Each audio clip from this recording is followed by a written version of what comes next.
नमस्ते दोस्तों। आज हम देखने वाले हैं जालना जिले का जो मानचित्र है उसके बारे में। तो देखो बच्चों, यहाँ पे जालना जिला का मानचित्र दिया है। इसमें आपको ध्यान से देखना है। कुछ तहसील के नाम यहाँ पे दिए हैं। हम जो तालुका बोलते हैं वो देखो, भोकरदन, जाफराबाद, बदनापुर, जालना, मंठा, अंबड़, घनसावंगी और परतूर। इस तरह के ये 8 तहसील हैं। जालना जिले में कितनी तहसील है? 8। कौन कौन से हैं? भोकरदन, जाफराबाद, बदनापुर, जालना, मंठा, अंबड़, घनसावंगी और परतूर। इस तरह के ये 8 तहसील है। देखो, उत्तर के तरफ देखेंगे आप तो वहाँ पे बुल्ढाना नाम का जिले की सीमा अपने जालने को लगती है। कौन से जिले की सीमा लगती है? बुल्ढाना। इधर पूरब में देखो हिंगोली है, दक्षिण में बीड है और पश्चिम में औरंगाबाद जिला है। इस तरह से एक कुछ संक्षिप्त आराखड़ा यहाँ पे आपको दिया गया है। देखो, मानचित्र कैसा होना चाहिए। जो तहसील के देखो, जो हमने तहसील यहाँ पे दर्शाए हैं वो बड़े से क्या लिखे दर्शाए हैं, जैसे कि आप देख सकते हैं यहाँ पे कि इस तरह का चिन्ह लेके वहाँ पे दर्शाए गए हैं तहसील। ये हुए दर्शक। आपको दर्शक के बारे में मैं यह जानकारी दे रहा हूँ। इसके बाद में देखो, ये है पूरब की सीमा है, जहाँ पे हिंगोली नामक जिला अपने जालना जिले को लगता है। पश्चिम में औरंगाबाद नाम का जिला लगता है। ये पश्चिम सीमा है, ये अपनी पश्चिम सीमा है। उत्तर की तरफ है बुल्ढाना। ये देखो, यहाँ पे बुल्ढाना है और यहाँ पे देखो दक्षिण में बीड है। इस तरह से कुछ नाम यहाँ पे आपको ध्यान में रखने हैं। बच्चों, जब हम इसकी पढ़ाई करते हैं तब क्या करना चाहिए आपको? क्या करना है कि इस जिले के जो अपना जिला है जालना, उन जिलों में कितने तहसील आते हैं वो ध्यान में रखना है आपको। आप पता चला है कि कितने तहसील आते हैं। तो तहसील के लिए हम क्या कर सकते हैं? ये देखो, एक तहसील, 2, 3, 4, 5, 6, 7 और 8। इस 8 तहसील को आप क्या कर सकते हैं? ध्यान में रख सकते हैं, उसको लिख सकते हैं।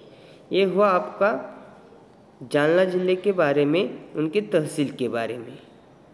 इसकी सीमाएं हमने देखी हैं। आपको ये सीमाएं भी ध्यान में रखनी है।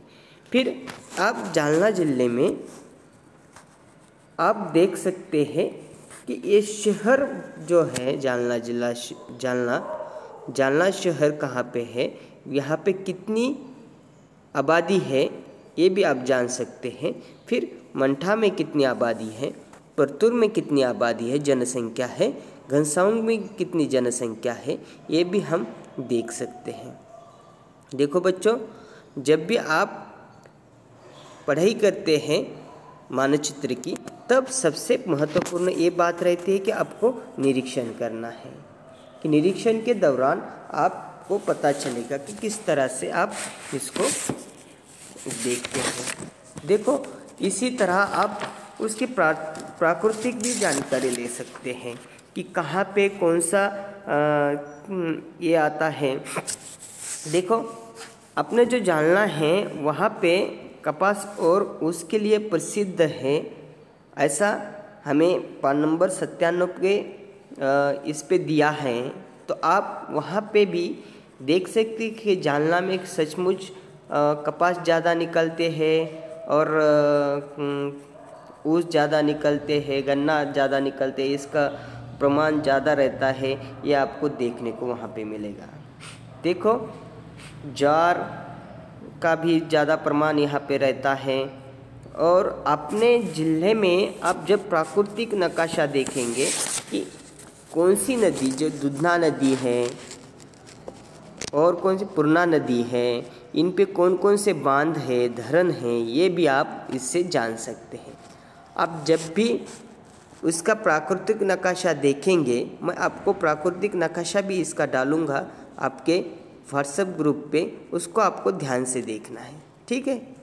आपको वहाँ पे प्राकृतिक जो नदियाँ हैं उनके लिए कौन सा सिंबल यूज़ किया है, कौन सा दर्शक यूज़ किया है, ये भी आप सूची में देख सकते हैं। सूची कैसे बनाते हैं वो भी आपको मालूम होगा। इस तरह से प्रमाण दिया जाता है कि कैसे प्रमाण लिया है, ये भी आपको नक्शा में, उस मानचित्र में बताया जाता है। इस तरह से आपको ध्यान में रखना है। अलग अलग नक्शाओं के अलग अलग चित्र रहते हैं, उनके मानचित्र अलग अलग आकार के रहते हैं।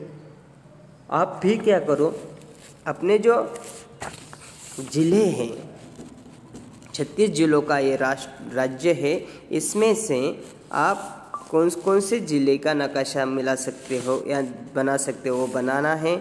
और उसके तहसील के भी नाम आपको लिखने हैं, इतना आपको करना है, ठीक है। आपको ये इसलिए बता रहा हूँ कि आप जब भी किसी भी नक्शे का प्राकृतिक या पिको के संदर्भ में जो मानचित्र देखेंगे या बारिश के संदर्भ में मानचित्र देखेंगे, को आपको ध्यान में आ जाएगा किस तरह से वहाँ का सिचुएशन है, परिस्थिति क्या है, वो आपके ध्यान में आए। इसलिए आपको क्या करना है, अपने नज़दीक के बुल्ढाना है, औरंगाबाद है, हिंगोली है और बीड है, इनके भी मानचित्र बनाने की कोशिश घर पे करनी है। धन्यवाद।